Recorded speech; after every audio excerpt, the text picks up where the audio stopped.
After the release of Bad Boys Ride or Die this summer, that movie marks the fourth and hopefully last movie in the Bad Boys franchise. This franchise has been going on for almost 30 years now, and is definitely one of the best buddy cop movie franchises of all time. Will Smith and Martin Lawrence's chemistry makes all these movies watchable on their own, paired up with the great action scenes and the great comedy. But with this being a beloved billion-dollar franchise that has had two of its last sequels come out in the past 5 years, they're probably considered to some people as cash grabs that don't even come close to their originals. But in my opinion, no Bad Boys movie is bad. Get it? Cause like Bad Boys. In this video, I'm going to rank all the Bad Boys movies from worst to best and give my reasoning for their placement. And just as a disclaimer, I can tell you right now, this list is going to piss some people off, but at the end of the day, it's just my opinion. I rewatched all the movies in preparation for this video, and despite this series not being the most serious franchise, I'm basing my ranking off story, comedy, villain, and action. So let's get into it with number 4 on my list, the first Bad Boys movie released in 1995. I can already hear people disagreeing and questioning me, but just listen for a second. This movie is not bad by any means. Just because it is last on the list doesn't mean I don't like it, because I love this movie. It's a classic, but this is one of the rare cases when the first movie in a franchise is not the best one. When in this case it's the worst one, which I don't even like saying because none of these movies are bad. But this movie is my least favorite out of the 4. The sole reason why I feel like this is the quote unquote worst movie is because we don't get to see the full potential of these movies in the first entry. To start with the story, it's not necessarily the most engaging plot, as it just follows Mike and Marcus trying to find out who stole drugs that were recently confiscated, and along the way, they are contacted by a witness who saw the criminals kill her best friend, who was Mike's ex-girlfriend. Mike and Marcus have to impersonate each other, since the witness will only work with Mike. The strongest part of the story for me is definitely the impersonation part, as it makes for some of the best comedy in the movie. Talking about the story feels kinda unfair because these movies aren't meant to be taken seriously, but this movie definitely tries to have at least a decent story and doesn't rely on the action to carry the movie, which I do appreciate. However, with a comedy action movie, you need a villain, and the villain Fouché is probably the weakest and most forgettable villain in the whole franchise. He's not really a threat to the main characters, only really to Julie, who is the witness, and he's not really all that interesting. This movie is definitely the weakest in terms of action, but that is because this movie only had a $19 million budget. Even though the action isn't the craziest, it's still really good for the budget. The most iconic scene in the movie with Mike and Marcus chasing the villains was probably the best action scene in the movie and gave us the iconic shot of them looking on as they get away, which has been used in every Bad Boys movie since then. The strongest part of the movie overall is definitely the comedy, as every character has a moment of being funny, and of course Will Smith and Martin Lawrence are really good together. But like I said, since it's the first movie, they don't reach their full potential as a duo. Even though they established that these characters have been friends and partners for a while, it's believable because of how good Will Smith and Martin Lawrence are. Overall, the first Bad Boys movie is a classic first film in the franchise, but it's exactly what it is, a first film, meaning that the movies can only get better and better as they go along. Coming in at number 3 is the most recent film in the franchise, Bad Boys Ride or Die, released this year in 2024. I'll try not to talk too much about this one since I recently just did a full review on it, which I'll link in the description. This is the 4th movie in the franchise and I absolutely love it. I saw it in the theaters twice and loved it both times. The reason why this one is over the first movie for me is because it does everything better than the first movie, besides the comedy. This movie has the best story in the entire franchise, as instead of Mike and Marcus chasing after the villain is making everybody turn on them, leading to the whole city coming after them. This movie also continues with plotlines from the 3rd movie, as it used Captain Howard's death as a major plot piece, with the main villain trying to frame him for supposedly working with the cartels from previous movies. Speaking of the main villain, James McGrath isn't really the greatest villain either, but he's one of the better written villains in the series because he actually has motivation for what he's doing and is an actual threat to the main characters. But the story is one of the best parts of the movie for me because Bad Boys always deals with the same stories about drug cartels and drug kingpins, but they finally switch it up. But like I said in my review, I don't really like the introduction of Mike's wife and the panic attack plot, as it feels forced. The action was probably the best part of the film for me. The helicopter fight scene is one of the best action scenes in the franchise, and the final battle has a lot of different camera angles, which I'm not a fan of all of them like I said in the review, most specifically the first person shooter shots. Mike's son Armando was brought back and has amazing action scenes, and Reggie from Bad Boys 2 probably has the greatest character arc in cinema history with his fight scene. However, I have to say that the comedy in this one is the weakest in the franchise. Don't get me wrong, I was laughing a lot, but it feels like Martin Lawrence carried the movie with the comedy. Typically, Will and Martin bounce off of each other, and Will still has his moments, but he's not as funny in this one because they try to give him more story, leaving Martin to have to carry the comedy. However, even with that, the chemistry between them is still amazing, so it doesn't even matter. Ride or Die could have very easily been the number 2 on my list, as it is a perfect summer blockbuster movie, but the movie that is most deserving of that spot is ironically the second movie in the series, Bad Boys 2, released in 2003. Now this is another controversial opinion as many people have this at their number 1. But this is one of the cases where people either have this at their number 1 or their number 4. And honestly, I see the argument for both sides. Bad Boys 2 is the perfect buddy cop action movie because they just go insane with the comedy and the action, but with that, they also offer little to no story.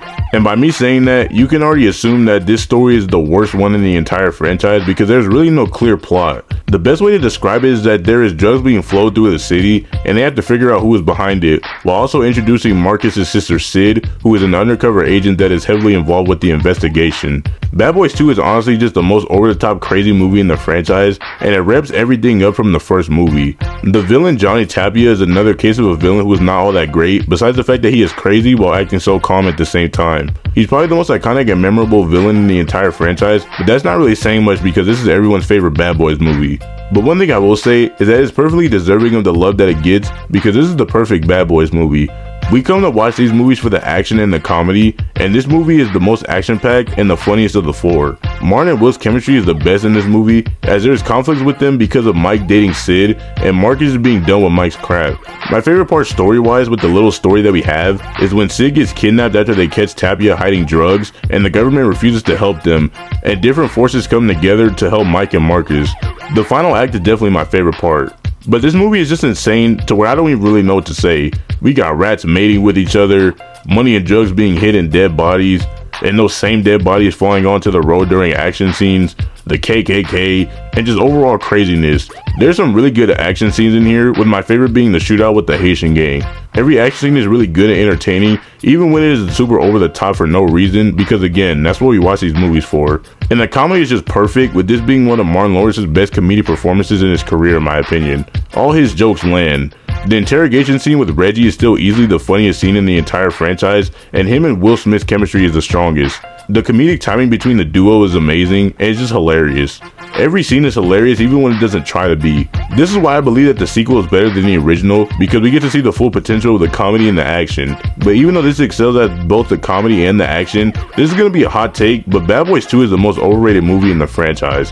While I absolutely loved it and I probably watched it the most out of all the movies in the franchise, this can't be my number 1 out the franchise because it's still a movie at the end of the day and we need some type of story here. It is just so over the top and crazy for no reason at all, which at times is great, but then also at times is unnecessary and unfunny. And this one is unnecessarily long for some reason at 2 hours and 27 minutes. But even with all that, this movie is a classic and is the most memorable and iconic in the whole franchise. A lot of my issues I don't even care about because this movie is just fun. It is solely at number 2 because it is the prime example of what a Bad Boys movie is supposed to be, even though it does get a little too crazy. But I can definitely understand why this is people's number 1. But my number 1 is the most underrated and overhated Bad Boys movie. The third movie in the franchise, Bad Boys for Life, released in 2020, which should have been the title for the 4th movie, but anyways, this is another case of a movie that is people's number 1 or number 4. When I was watching other people's rankings for this franchise, most of them had Bad Boys for Life at number 1, while most of their comments had it at number 3 or number 4. And a lot of the lists that I see critically have this at number 1, but the fans always have it at either 3 or 4. But honestly, this movie is the best one in the franchise and you can't change my mind. This is the most forgettable movie for a lot of fans, but this is my favorite one. This is my favorite one and the best one because it works really well as a silly action movie and a good movie overall. This one and the original Bad Boys are the only ones that I would consider movies that can actually be taken somewhat seriously. This one has the best story besides Ride or Die, with a mother and son duo seeking revenge on all the law enforcement that was involved with the imprisonment of their husband and father, who was the leader of a Mexican drug cartel. Mike was a part of this group, leading to him being shot at the beginning of the film. Mike getting shot at the beginning was one of the most shocking scenes in the entire franchise since it was so unexpected. The story follows Mike trying to find out who was behind the attack, while Marcus retires, but eventually comes back to help his longtime friend. A new group called Ammo is also introduced to help them find answers and get justice for Mike. The villains Isabel and Armando Huertas are easily the best villains in the franchise, as Isabel is a Mexican witch and Armando is a trained killer. The big twist of the movie is that Armando is Mike's son and not the drug lord, and this is the best part of the story for me. It is revealed that Captain Howard placed Mike on a squad to take down the Kingpin before he became partners with Marcus, and during that time he fell for Isabel, but unfortunately he had to take her down in her husband's operation. It honestly makes a lot of sense since Mike lives the bachelor life, so it's realistic that he at least got one girl pregnant. This movie is more a Mike story, and Marcus is pushed to the side in the first half of the story, but in the second half, he is really funny and is the perfect comic relief. It is also the most serious movie in the franchise, and that's why I think I love it so much. It is the perfect balance of being serious while also being unserious at the same time. The scene of Mike breaking Marcus to help him take down whoever was behind the attack, while Marcus is standing his ground refusing to help, was probably the best acted scene in the entire franchise. The introduction of Armando brings amazing action as he is a crazy assassin who can fight and shoot excellently. The introduction of the Ammo Squad also brings good action scenes along with good comedy. These two introductions are the biggest complaints I see with this movie, but I think they are great additions that help push the movie. The action is one of the most underrated parts of the movie in my opinion, as the final battle with the cartel and Mike and Marcus plus Ammo is my favorite battle in the entire series. Armando killing Captain Howard is also one of the most shocking scenes of the series, as they kill off one of the main characters of the entire series. It also ties well with the story of Ride or Die and helps it make more sense. The comedy is still there, and even though it isn't the funniest movie in the series, the comedy is still top tier with Martin and Will's chemistry still being stronger than ever after 17 years since Bad Boys 2, and the addition of the new generation in Ammo. That is also another reason why this is my favorite of the series. Even after 17 years since Bad Boys 2, Martin Lawrence and Will Smith's chemistry feels the most authentic and believable since they are older and still get on each other's nerves like old friends do. My favorite part of the movie is probably the character arcs that Mike and Marcus get, as Mike gets his ego damaged after being shot and is dead set on retaliating against his shooter. But when he finds out it's his son, he becomes conflicted and eventually lets go of his ego because he knows that Isabel is really the one pulling the strings and manipulating Armando into doing everything, so he doesn't try to kill his own blood even though he doesn't know him. And Marcus on the other hand realizes how anything is possible when Mike gets shot and realizes how old they really are, so he retires. But even he can't stay away from the force because Mike is his best friend and Armando is a legitimate threat that takes away Captain Howard, which is the event that forced him to come back. Overall, Bad Boys for Life tries to be an actual movie and excels with a great story, great characters, action, and comedy. There's a reason why this is the most critically acclaimed one in the franchise, because it works as a serious movie and a goofy buddy cop action comedy. I think this movie is way too overhated and forgotten by the fan base, as it should be placed as one of the greatest comeback movies of all time. Bad Boys is one of those franchises that isn't meant to be taken seriously, but still brings good and fun movies.